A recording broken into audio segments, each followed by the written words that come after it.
This isn't one of those just love yourself videos. You won't find affirmations, bubble baths, or a list of reasons why you're perfect just the way you are. Because if you're anything like me, someone who's just stumbled out of their 20s feeling like they barely survived a decade-long boss battle, you know that loving yourself is way more complicated than that. This video is for anyone who's ever looked in the mirror and felt indifferent, or maybe even hostile. For anyone who's chased validation in all the wrong places, stayed in situations that chipped away at them, or wondered why they can be kind to everyone but themselves. Self-love sounds simple until you actually try to do it. And while what I'm about to say can apply to anyone of any age, because let's be real, self-love is a lifelong lesson, I'm going to focus on your 20s, because I've just turned 30. I've made it through that weird, chaotic, exciting, painful stretch of years where everything feels like you're supposed to be coming together. But most of the time, it's just falling apart in more aesthetic lighting. Your 20s are pitched as the best years of your life, but there are also years where you might lose friends, work jobs that drain your soul, date people who make you question your worth, feel behind in every possible way, and get hit with an identity crisis. Or 3. And in the middle of all of that, you're expected to somehow develop a deep, consistent love for yourself. Yeah, right. So no, this won't be a guide on how to love yourself in 5 easy steps. It'll be more like a conversation about the quiet, gritty, unaesthetic version of self-love. The one that looks like setting boundaries, messing up, and forgiving yourself. Learning how to be alone, and figuring out who you are when no one's watching. Let's talk about what it really means to love yourself, especially when your 20s aren't going the way you thought they would. You're not broken, you're just figuring it out. Your 20s are weird because everyone tells you this is the time to find yourself, but you're usually just trying to find your keys, a full-time job, and a reason to not delete Instagram. It's a decade of constant comparison.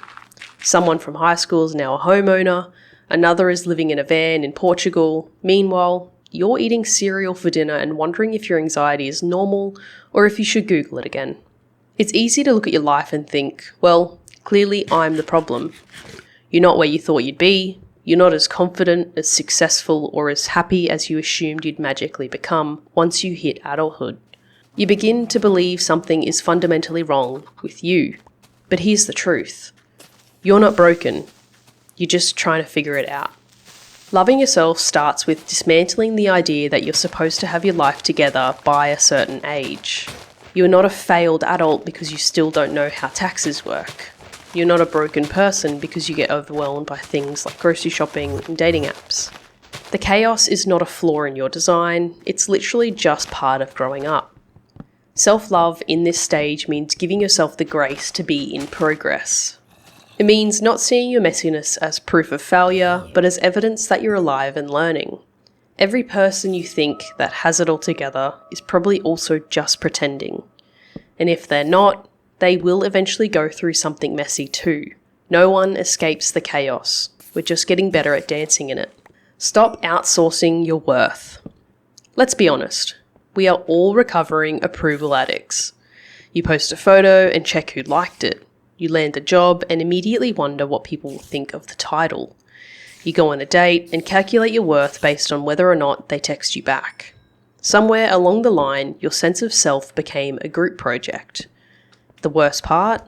You don't even like half the people whose validation you're chasing.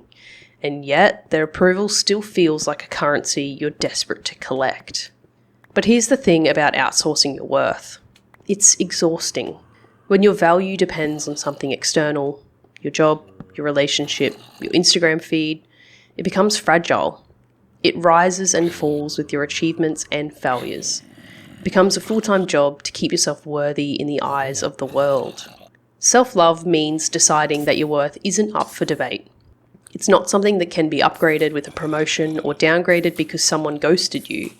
It's not determined by your productivity, your bank account, or your BMI. Loving yourself is not a feeling, it's a declaration. It's saying, even if I fail, even if no one claps, even if I get rejected, I'm still enough. When you stop outsourcing your worth, you start living for yourself. You make decisions that feel good, not just ones that look good. You begin to trust your own voice more than the noise around you. And slowly, without even realizing it, you start coming home to yourself. Self-respect is greater than self-love. Here's an unpopular opinion. You don't need to feel love for yourself to act like someone who is worthy of it. Feelings are fickle. Some days you'll wake up feeling like a main character, other days you'll feel like a side quest no one asked for. But self-respect, that's a practice. Self-respect is choosing not to text them back when they call at 2 a.m. It's leaving the job that makes you cry in the bathroom. It's setting a boundary and sticking to it, even when people guilt trip you for it. A lot of us try to feel our way into loving ourselves. We wait for the confidence to show up before we set boundaries. We wait to like our body before wearing the clothes we want. But self-respect flips that. It says, act like someone who deserves kindness, even on the days you don't feel it. Loving yourself isn't always soft. Sometimes it looks like disappointing people so you can honour your own needs. Sometimes it looks like walking away when your whole body wants to stay. Sometimes it's saying I love you to yourself and backing it up with action. If you're struggling to love yourself, start with self-respect. It's the foundation. The feeling might come later, but the boundary, that can start today. You can't heal what you avoid. Let's talk about avoidance, our favourite coping mechanism. You feel anxious, so you scroll. You feel lonely, so you binge. You feel overwhelmed, so you dive into work. We avoid ourselves in the name of productivity, entertainment, or comfort, and then wonder why we still feel hollow. But here's the catch. You can't love yourself if you're constantly running from yourself. The parts you avoid, the sadness, the rage, the shame, the grief, they don't disappear. They just hang out in the basement of your brain, lifting weights and waiting for their moment to crash the party. Eventually they do, in a meltdown, or a breakdown, or a passive-aggressive outburst at your friend who just asked how your day was. Self-love isn't about pretending you're fine, it's about being with yourself when you're not. It's about letting the feelings come up, even if they're inconvenient. It's about asking, what do I actually need right now, instead of defaulting to distractions. That doesn't mean you need to cry on the floor every night.